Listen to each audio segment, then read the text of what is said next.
Today's topic is, what would you tell someone who is going through narcissistic abuse? To be sincere, this is a very sad situation for somebody to be in, and many suffer in silence every day. The reason why they suffer in silence is because they don't want to be judged. And if you find somebody is suffering a narcissistic abuse and you can spot it from afar, please take time to listen to what they are telling you. So the best thing to do is begin by asking them if it is okay if you can hug them. Then tell them that you understand their pain because you've been there. And it's very sad. Let me just go through some of the things that please, if you find somebody is suffering from narcissistic abuse, please don't tell them these things. Here are the following most hurtful and painful comments people say that you should never ever say to someone who needs your help. A question like, why are you still with him or her? How can you be this numb? These things, such kind of comments, they are very hurtful. Like, it's your fault for allowing him to treat you the way they are doing. Those things, please don't avoid them. Don't ask somebody who is suffering from narcissistic abuse. And some even say, if that were me, I would have thrown him or her away. It's not that easy for everybody. If you can, please don't tell somebody who is in a situation that they can't pull themselves out of. And some even go as saying that it takes two to tango. That means that you've allowed it. Sometimes you don't allow. It's only that you don't know what to do. And sometimes you don't even understand if it is an abuse. Some, instead of even siding with the person who is being abused, they will side with the abuser. Somebody can tell you, but he's a nice guy. Yes, he's put on that image for the outsider to see. But what's happening inside, nobody knows. So instead of making such comments, the good thing is just to keep quiet, listen to the person who is being abused. Just try to understand what they are going through. You may not have an answer, but your listening here is very important. Some people, you go to them for help and they will tell you, are you sure you are not exaggerating?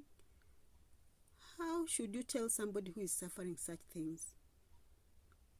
Some even tell you and even quote the Bible that in the Bible, marriage is forever. Yes, it can be forever if you're happy in that marriage. But how is it forever if you're suffering? Okay, we know that in some cultures, divorce is a no-go zone. It is looked down upon. People don't believe in divorce. But that one does not mean that you should stay in an abusive marriage or relationship just because the culture says something. No. Some people have this notion. Instead of thinking about themselves, they think about what will people say. Some people tell you that try to be more understanding to the person who is abusing you, or try to be a better wife, or try to be a better husband. Some even tell you that don't get out of that relationship because it will hurt the children. You know, the children need their father, the children need their mother. Yes, but also the children are hurting when the relationship is also hurting. So you should choose what is better for you and your children and for the family, especially you and your sanity. Somebody who is suffering, if you want to help that person, you'd better tell that person to think about what is best for their life so that they can begin envisioning and reflecting on what life and what actions to take. Maybe start by planning their escape. So first of all, you may not give them a solution right there, but at least tell them to think of what is best for their life or for their situation or for the relationship or for the children. Because in an abusive relationship, there's no life. They need to find a way out, because they need to find a way to escape from that abuse. Once they do that and do not look back, they will be able to save themselves from the trauma. The decision depends on the person who is being abused. So you should not give them the solution, but just try to reason with them and let them make the decision.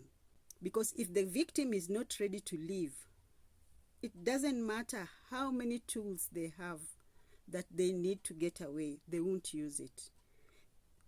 Even if they use it, they'll still go back and maybe fall in the hands of an abuser. So the sad news or the sad truth is, just try to reason with that person, try to understand them, and let them see and reflect on what is right for them. The problem with the abuse, if it's gone for so long and you don't know anything else, some people have even normalized it. And let me just tell you a few things that happen when people start to normalize an abuse. By telling you that no one is perfect. Everybody makes mistakes. So they are telling you to keep on forgiving your abuser. Some will even tell you that the relationship is work and effort. So you need to put a lot of effort in that relationship to work. But it takes two people who are willing to have the relationship work. One person alone cannot make the relationship work. If the abuser is against the relationship to work, it doesn't matter how much the victim is trying to make the relationship work, that it will make it work. Some people will tell you, learn to compromise. Learn to compromise what? Compromise to be hurt? I don't think if that is a good idea. So I'll stop there for now. I hope that resonates with you. If you like my video, please give it a thumbs up. If it is your first time on my channel, please subscribe, like, click that notification bell so that when I upload a new video, you'll be notified. And for my usual returnees, I really appreciate you.